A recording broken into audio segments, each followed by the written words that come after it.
Papasukin po natin yung kisame kasi may naririnig po tayong ingay sa kisame.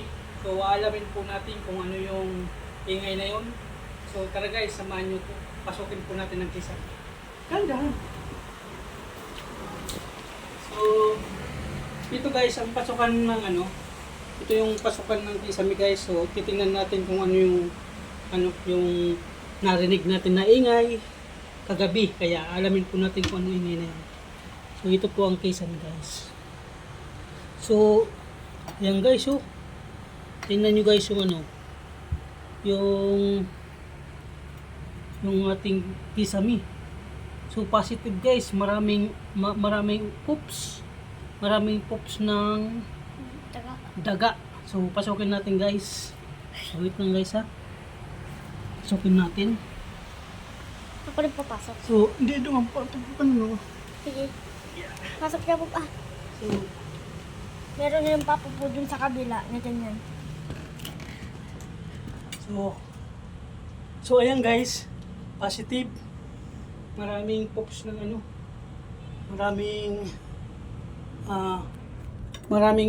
maraming poops. So ayan guys, may ipis pa. So ayan, maraming poops ng maraming poops ng daga. So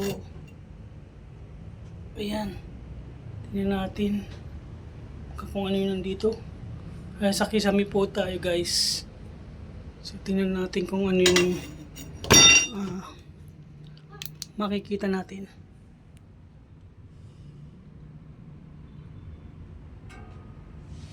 So dito tayo sa kisame. Tingnan natin guys kung ano dito ganap. Ayan guys, hanggang dulo po yan guys. So maraming poops. Positive guys, may mga daga dito guys na naglulungga, kaya maingay sila. So tingnan natin doon sa pinakadulo. So hindi natin guys mahuhuli yan guys kasi bahan nila to, teritoryo. So yan po ang ganap guys dito. So pasukin natin banda dito guys, ang ganap dito. So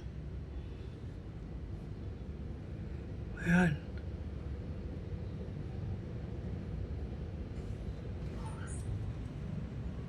ayan. So yan lang guys, iyan lang natin to, tong na to. Wala tayong makita guys, di natin mahuhuli yan. So tinignan lang natin ang loob ng kisame. Positive yan mga poops ng dagats.